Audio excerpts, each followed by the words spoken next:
Assalamualaikum warahmatullahi wabarakatuh. Hai teman-teman semua, perkenalkan nama saya Siti Abniatul Kholilah, Prodi PGSD dengan nomor NIM 857273179.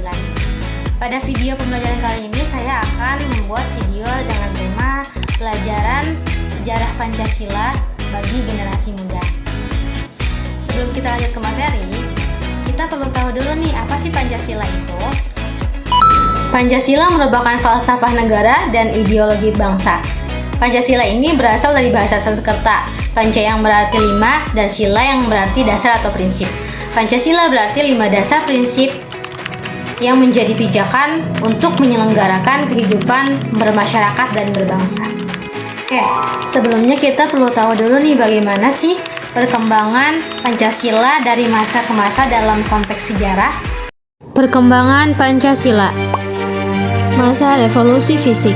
Pada masa ini, kedudukan dan fungsi Pancasila diproklamirkan dan hukum dasar negara disahkan. Namun, proses untuk menjadi negara yang berdaulat dan merdeka belum sepenuhnya terjadi karena berbagai perlawanan dari pemerintahan asing, termasuk Belanda dan sekutunya. Mereka ingin menguasai Indonesia melalui macam-macam perang. Akibatnya, semua gagasan dan cita-cita negara untuk membangun negara dan pemerintahannya menjadi sulit karena selalu diganggu oleh Belanda dan sekutunya. Berbagai perundingan pun terjadi, seperti perundingan Linggarjati, perjanjian pembentukan RIS, serta pembentukan Uni Belanda. Namun perundingan ini tidak berjalan dengan mulus. Akibatnya meletuslah agresi militer Belanda I yang digelar di kapal Reinfeldt sehingga disebut dengan Perjanjian Reinfeldt.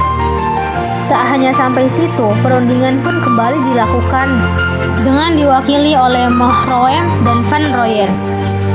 Selanjutnya yaitu masa RIS. Pada masa ini, negara Indonesia berubah bentuk dan sistem pemerintah. Bentuk pemerintahan diarahkan menuju bentuk negara bagian. Tetapi pembentukan RIS tidak sejalan dengan pembukaan UUD. Pada akhirnya, RIS pun dibubarkan. Setelah RIS dibubarkan, pemerintah akhirnya menggunakan sistem kabinet parlementer. Sebagai upaya untuk membangun stabilitas politik, pemerintah pun mengubah UUD RIS menjadi UUD sementara. Masa Orde Baru. Masa ini ditandai dengan penegasan Pancasila sebagai ideologi dan penafsiran otoriter yang terintegrasi. Masa Reformasi. Pada periode awal reformasi, terjadi gejolak sosial politik yang terus-menerus terjadi. Hal ini menyebabkan nilai-nilai Pancasila terabaikan. Pada akhir 2009, MPR RI melakukan sosialisasi 4 pilar. Namun, kegiatan itu dianggap menyimpang dari Pancasila, sehingga proses tersebut tidak berjalan efektif. Lalu, pada era pemerintahan Jokowi, Pancasila ditetapkan pada tanggal 1 Juni sebagai wujud dan upaya untuk melestarikan Pancasila dari aspek sejarah. Kesimpulan dari video pembelajaran yang saya jelaskan tadi, bahwa persatuan itu sangat penting untuk mempertahankan nilai Pancasila. Karena semangat dan giginya para pejuang bangsa, itu sebabnya mengapa kita semua bisa ada di sini sebagai bangsa Indonesia. Itu sebabnya Pancasila bukanlah sesuatu yang berdiam di atas kertas.